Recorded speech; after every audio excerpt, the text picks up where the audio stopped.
Our next application of integrals is in evaluating or finding the quantity of work done.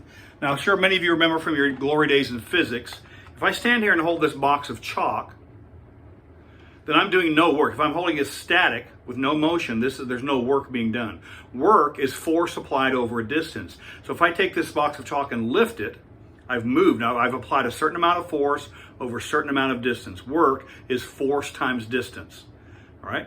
And since the box of chalk, the weight appreciably doesn't change from here to here, what I'm doing now is a constant force. On the other hand, suppose I have a spring and I want to stretch it. Well, starting to stretch a spring at the very beginning takes relatively little force. But the further out you pull the spring, the more force you have to apply to make the spring stretch. That's the principle behind how a spring scale works.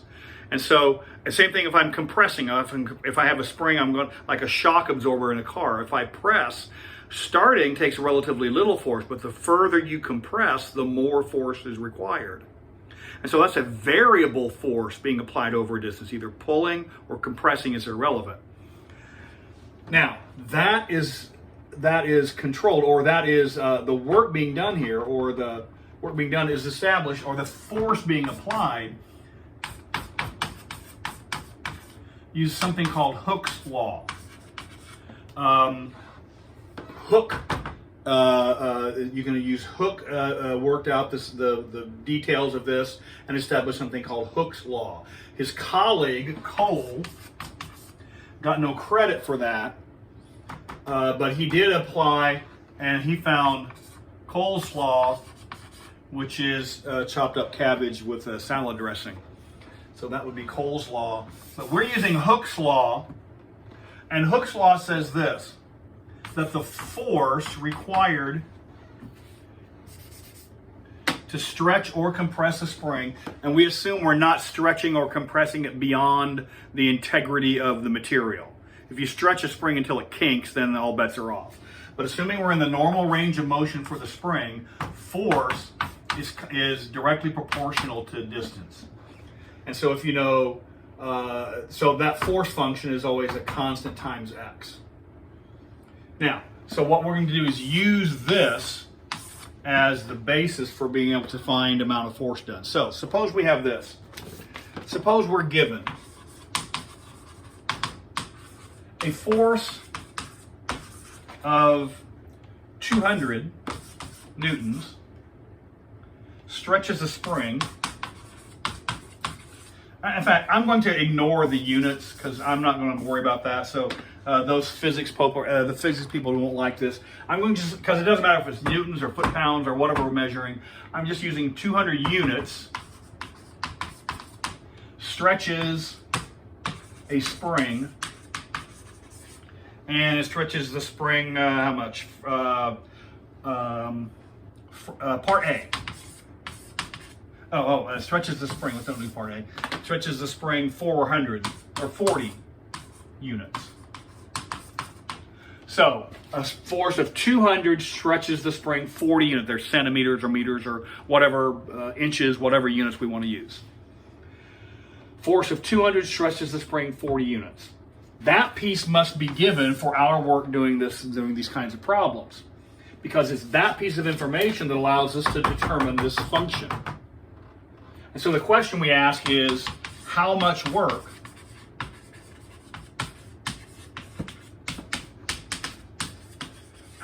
is done stretching the spring from 20 to 45. If we start at 20 and go to 45. So the idea is this. We have a spring. Here's the x-axis. It is convenient to have the motion going positively along the x-axis. You can think of orienting this system any way we like. And so if we start at rest, so think of the spring starting at rest. Here's the end of the spring. It's attached to the wall here. If we go from 0 to 40, so this is 40. If we go from 0 to 40, the force required is 200 units. The question is, what if we go from 20 to 45? If we go from here to here, what is the force? Going from 0 to 40 was 200 units of force. How much force is required to go from 0 to 45? All right. And the integral form we need for stretching or compressing a spring is integral f of x dx, where f of x is the force function that we generate from Hooke's law. F of x is the force function generated from Hooke's law. All right? And so what do we do here? So first, find f of x. And Hooke's law says force is equal to k times x. So we need to find k. All right? And we use the given piece of information to do that. If force is 200, x was, what was it, 40. So that gives us that k is equal to 50. So this always boils down to use Hooke's law to find the function which gives the force function for that particular spring. And so now we have our work is given by the integral from, oh yeah, let's go a to b. In this case, k is 50. So that's what our function is. It's 50x dx. As soon as you find the force function, that's what you plug into here, and that finds that work being done. Now we need the limits of integration. Notice, what we're looking for is not 0 to 40. We know how much force is done from there. This was given. What we want is this piece. How much work is being done if you start at 20 and end at 45? So the limits of integration are the start of motion to the end. The upper limit is the end of motion. Lower limit is the start of the motion, and upper limit is the end of the motion along the interval that you're being asked to find. If you're being asked to find from 20 to 45, start at 20, end at 45. This is 20, this is 45, and that integral is set up. You don't even need to evaluate it, just set up the integral. If we took the same spring, instead of going from 20 to 45, we went from, let's say, 10 to anywhere you want, 30. We want to go from 10 to 30. It's the same function because it's the same spring. But you would use 10 to 30. The limits of integration are the endpoints of the motion of interest. The limits of integration are the endpoints of the motion of interest. The function is found by Hooke's law, and that's using the given piece of information. That's all there is to it.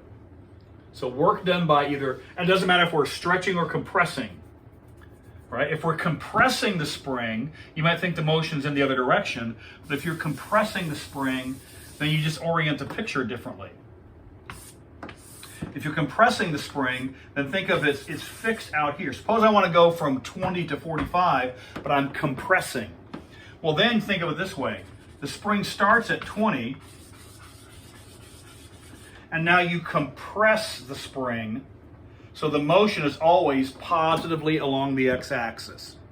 You can always arrange the system, because you're free to put the axis anywhere you like. You can always arrange the system so that the motion starts at the left endpoint and ends at the right endpoint. So the motion starts at 20, in this case, it starts at 20, ends at 45. And so you can always find, it doesn't matter whether it's compressing or stretching, that word is irrelevant. We take that into account by rearranging the physical system. So stretching or compressing is irrelevant. As long as we're irrelevant. All we need are the endpoints of the motion of interest. And those are used to find the endpoints of the limits of integration. In this particular problem, the work is the integral from 20 to 45. And we found the coefficient for Hooke's law is 50. So that's 50x. Everything about this spring uses 50 times x.